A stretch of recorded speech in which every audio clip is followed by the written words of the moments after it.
주는 이 도시의 주는 이 백성의 왕, 이 나라의 주 되신 주님.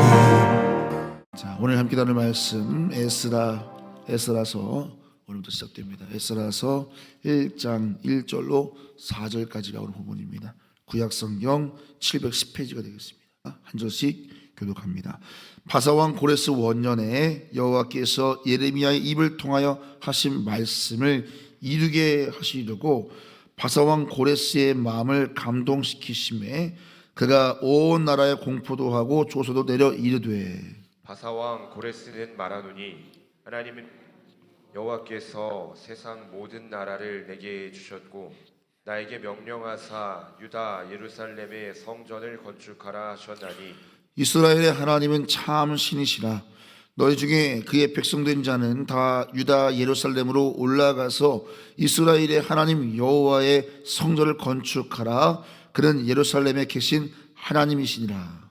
그 남아있는 백성이 어느 곳에 머물러 살든지 그곳 사람들이 마땅히 은과 금과 그 밖의 물건과 짐승으로 도와주고 그 외에도 예루살렘의 성전을 위하여 예물을 기쁘게 드릴지니라 하였더라. 아멘. 오늘 에스라서 1장 1절로 4절을 본문으로 감동에서 시작되는 하나님의 역사라는 제목으로 하나님의 말씀 증거하도록 하겠습니다. 바벨론이 예루살렘을 무너뜨리고 성전을 불태웠습니다. 남유다 백성들은 포로로 끌려가서 땅을 잃고 또 주권을 잃고 예배의 자리마저 잃어버렸습니다. 주전 587년입니다. 예루살렘 성전도 성벽도 다 무너져 내렸습니다. 그렇게 이스라엘은 70년의 포로 시간을 보내게 됩니다. 땅과 주권을 다 잃어버린 채 말입니다. 그러나 하나님은 그들을 잊지 않으셨습니다. 선지자 예레미야에게 하신 말씀 70년의 그 약속을 이루시기 위해 바사왕 페르시자죠. 바사왕 고레스의 마음을 감동시켰다. 오늘 본문의 말씀입니다. 그래서 이스라엘 백성들은 70년 만에 다시 고국으로 하나님의 약속대로 고국으로 돌아오게 되고 무너진 성전을 다시 세우고 성벽을 다시 세우는 놀라운 회복의 역사를 맞이하게 됩니다. 바로 이 이스라엘의 재건에 있어서 이 재건 역사의 중심에서 하나님께서 사용하신 중요한 사람이 바로 이 에스라입니다. 이 에스라는 이스라엘의 무너진 신앙, 무엇보다 마음의 성전을 세우는 아주 중요한 역할을 했습니다. 에스라는 2차 귀환자입니다. 이미 1차 귀환자들이 수르바벨과 예수아를 중심으로 물리적인 성전을 재건했고 그 수십 년 후 에스라는 2차로 도착해서 그들의 아직 여전히 무너져 있는 그 마음의 성전, 심령의 부흥을 일으키게 됩니다. 뿐만 아니라 이스라엘의 역사를 다시 재정리하고 흐트러진 신앙을 다시 바로 세우는 영적 개혁을 일으킨 사람이 에스라입니다. 그래서 여러분, 이 에스라는 역대상하를 기록했습니다. 여러분이 나중에 역대상하를 읽어보시면 이 역대상하는 마치 창세기부터 열왕기 하까지를 다 담아놓은 듯한 느낌을 갖게 됩니다. 아담부터 족보가 시작돼서 이스라엘의 포로까지, 그러나 그 역사를 다시 재조명하면서 하나님께서 우리 민족을 버리신 것이 아니다. 너희는 지금 버림받은 것이 아니다. 우리는 하나님의 역사 속에 있다라고 하는 그 뿌리와 이스라엘의 정체성을 다시 정립시켰던 사람이 에스라입니다. 여러분, 사실 그렇잖아요. 우리의 민족성, 우리의 뿌리를 다시 이해한다라고 하는 거 정말 중요합니다. 이 뿌리를 모르면 다시 일어설 힘을 얻지 못하잖아요. 에스라는 2차로 귀환하여 그 작업을 했습니다. 그래서 이미 앞서 귀환했던 사람들의 숫자를 다 다시 조사하고 일일이 조사하고 기록하고 역대상하를 기록해서 그들의 어떤 영적인 뿌리와 영적인 근간을 다시 일으켜 세우고, 그래서 이 에스라서도 느헤미야서도 다 이 에스라가 기록했다는 것을 여러분 이해하시면 되겠습니다. 신앙의 영적 개혁과 부흥을 일으켰던 참 귀한 하나님의 사람입니다. 자, 이렇게 에스라서는 무너진 신앙이 다시 이어지는 회복의 이야기입니다. 모든 것을 잃어버린 것 같았던 이스라엘, 그러나 하나님은 그들을 잊지 않으셨다. 오히려 정해진 때 하나님의 그 약속의 70년이 찾아 한 왕의 마음을 움직이시고 또 그 한 사람을 일으키셔서 공동체를 다시 세우기 시작했던 그 회복의 이야기가 에스라입니다. 그래서 여러분, 우리는 오늘 첫 시간이니까요, 이 에스라서를 통해서 우리에게 분명히 말씀하시는 메시지는 뭐냐? 저를 따라해 보세요. 하나님은 무너진 것을 다시 세우시고, 하나님은 무너진 것을 다시 세우시고, 하나님은 끊어진 것을 다시 이어가시고, 하나님은 끊어진 것을 다시 이어가시고, 하나님은 잃어버린 자리에서 다시 시작하게 하신다. 하나님은 잃어버린 자리에서 다시 시작하게 하신다. 그러므로 오늘 우리 에스라서를 앞으로 묵상하는 그 시간 동안에 우리 삶 속에 무너진 예배가 있다면 다시 세워지기를 예수의 이름으로 축원합니다. 우리의 식어진 믿음이 있다면 다시 불붙기를 소망합니다. 멈춰버린 자리에서 다시 일으키시는 하나님의 은혜가 이 에스라서를 통해서 우리 모두에게 임하게 되기를 예수님의 이름으로 축원합니다. 자, 오늘 에스라서 첫 시간으로 간략하게 개관을 살펴봤고, 자, 오늘 본문에서 저는 이 감동이라고 하는 주제로 첫 시간을 열고자 합니다. 자, 여러분, 오늘 본문을 시작하는 1장 1절 말씀 같이 한 목소리로 읽습니다. 시작. 바사왕 고레스 원년에 여호와께서 예레미야의 입을 통하여 하신 말씀을 이루게 하시려고 바사왕 고레스의 마음을 감동시키심에 그가 온 나라에 공포도 하고 조서도 내려 이르되, 자, 여호와께서 고레스의 마음을 감동시키셨다, 이렇게 표현되고 있습니다. 우리는 이 에스라서의 첫 시간을 통해서 하나님께서 모든 것이 무너진 것을, 끊어진 것을 회복시키실 때 어떻게 하나님이 일을 시작하시는가를 우리는 보게 되는 것입니다. 하나님은 이미 70년 전 예레미야를 통해서 회복의 약속을 주셨습니다. 70년입니다. 그리고 그 말씀을 이루시지요. 1장 중반에 보니까 뭐라고 되어 있습니까? 말씀을 이루게 하시려고. 여러분, 하나님은 반드시 말씀, 약속을 이루시는 분임을 믿으시기를 축원합니다. 믿음이라고 하는 것은 약속하시고 약속을 이루시는 하나님을 신뢰하는 것입니다. 그러므로 성도는 약속대로 이 땅에 오시고 약속대로 부활하시고 약속대로 다시 오실 예수님을 바라보는 소망으로 사는 줄로 믿습니다. 주님은 반드시 약속을 이루십니다. 지금 그 70년이 참에 그 이스라엘의 회복을 이루시려고 하나님이 움직이십니다. 그 하나님의 역사의 시작이 무엇이냐? 바로 마음을 감동시키시는 것입니다.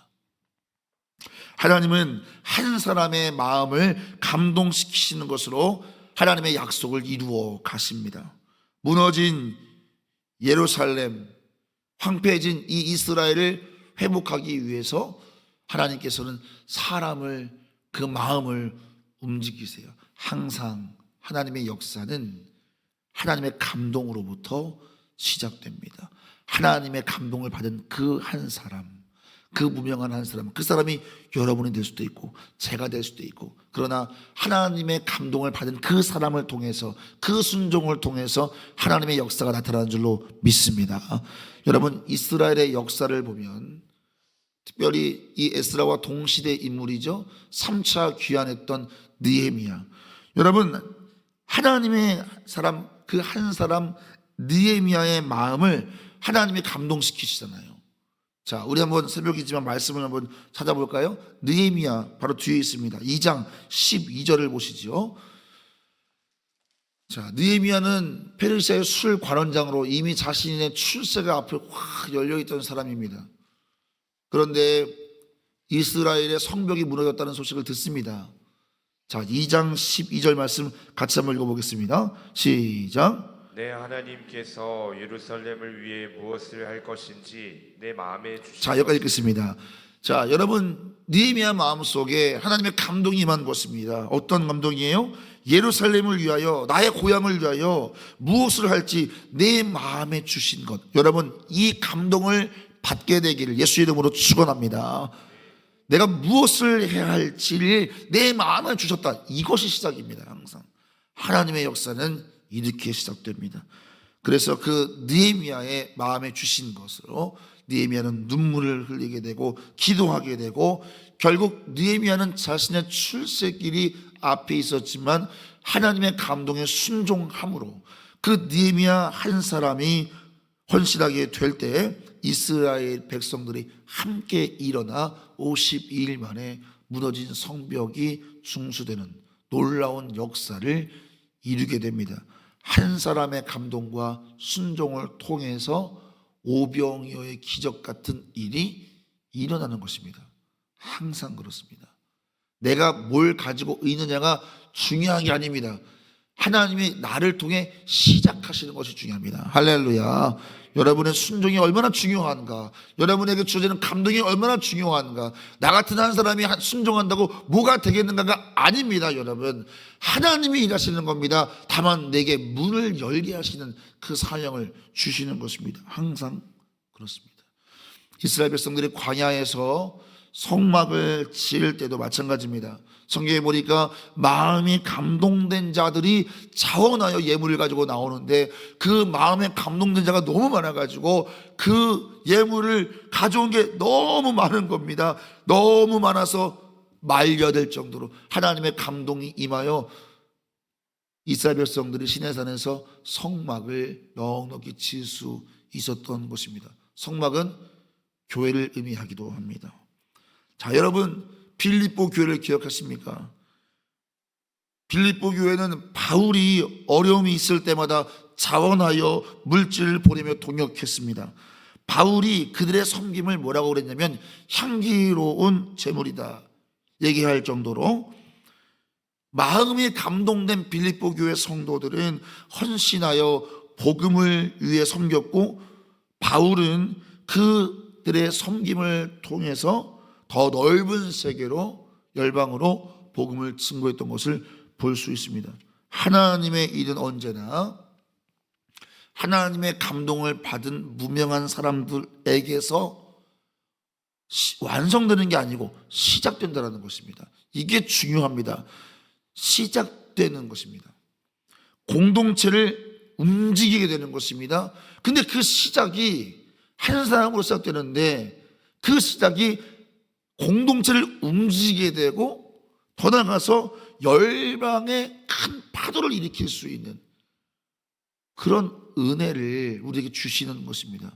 사랑하는 성도 여러분, 하나님의 감동을 주실 때, 여러분의 작은 가슴에 감동을 주실 때 하나님이 주신 거라면 어마어마한 열매의 씨앗입니다.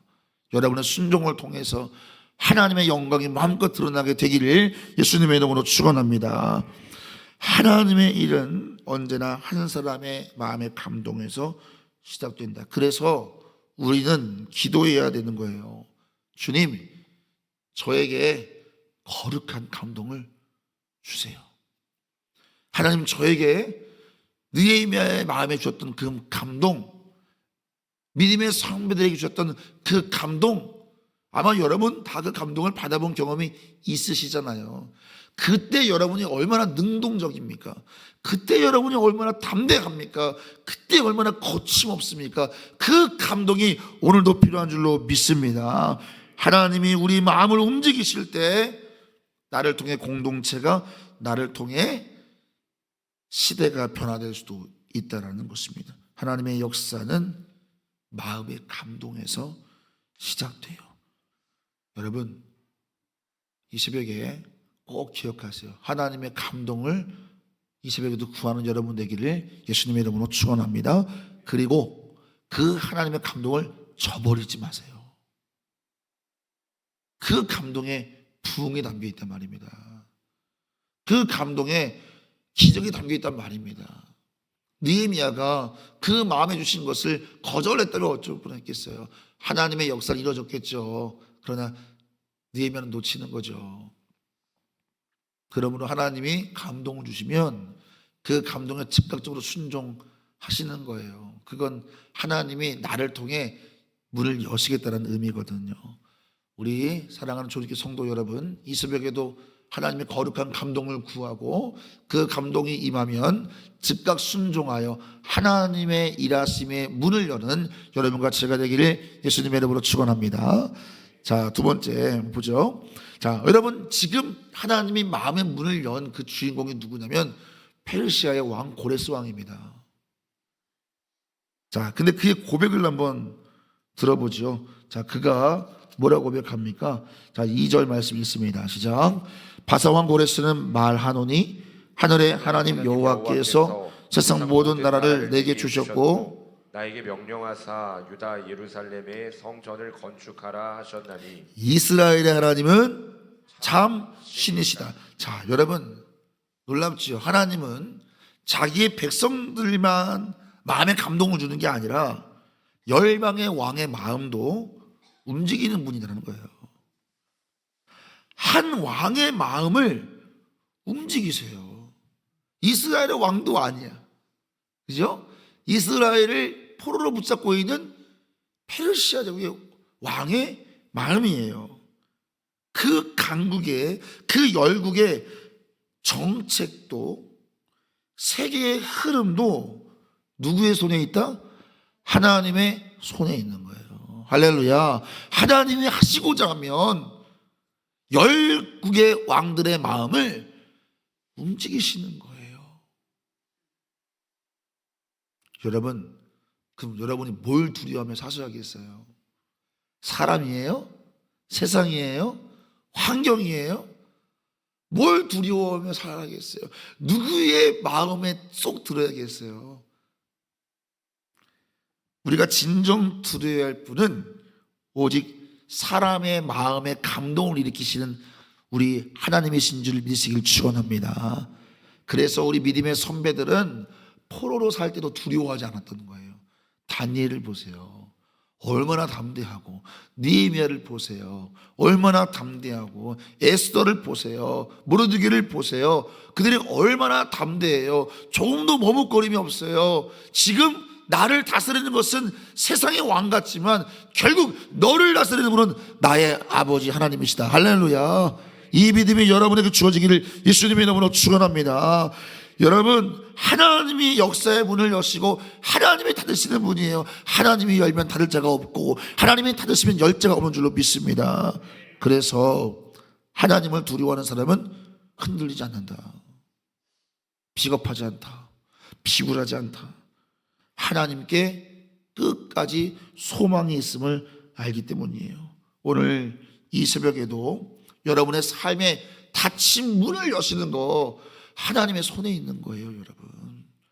여러분 가정에 문제가 있잖아요. 그 문제도 결국 사람을 통해 열어지잖아요. 근데 그 문제를 열 수 있는 키를 가지고 있는 그 사람의 마음도 우리 하나님의 손 안에 있는 줄로 믿습니다.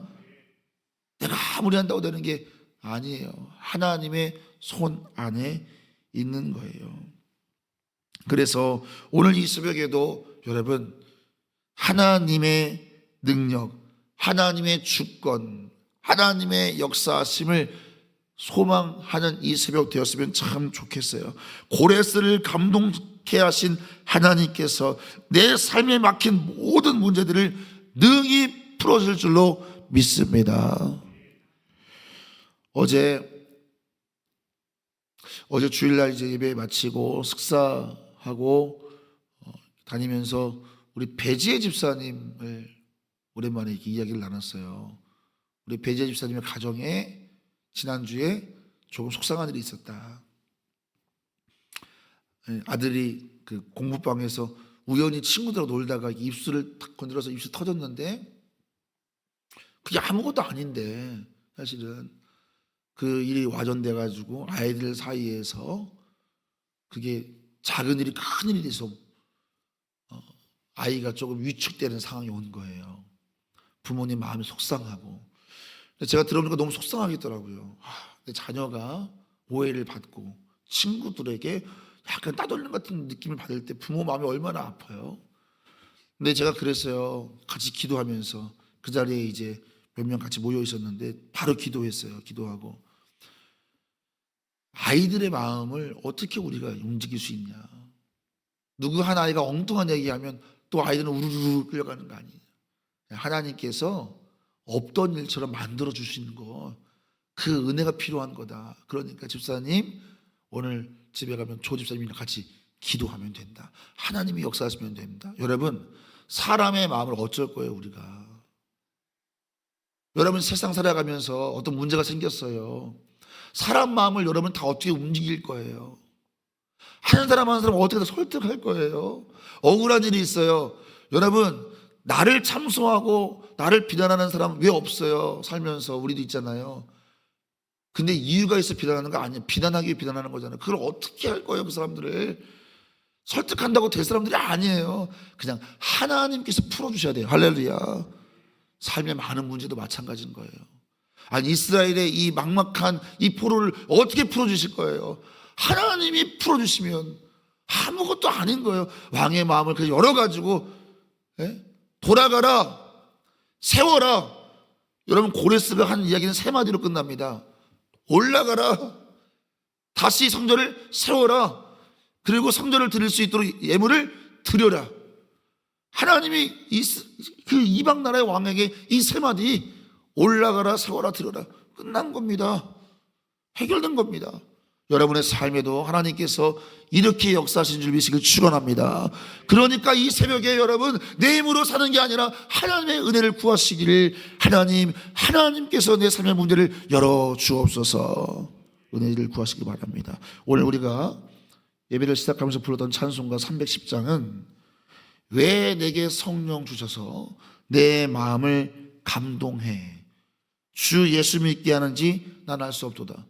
예수 믿는 것도 성령의 감동이 임할 때 열리는 줄로 믿습니다. 모든 것은 성령의 마음에 감동이 임하는 거예요. 자, 내 가족이 믿지 않아요? 기도하세요. 하나님 그 마음의 감동을 주시옵소서. 여러분에게 원수가 있어요. 하나님 저의 마음에 감동을 허락하여 주옵소서. 거기에서부터 시작되는 거예요. 무엇보다도 하나님 저에게 거룩한 감동 주셔서 저를 통하여 하나님의 역사가 일어나게 하여 주시옵소서.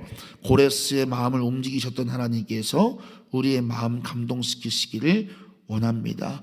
사람을 두려워하지 말고 하나님께 기도하시기 바랍니다.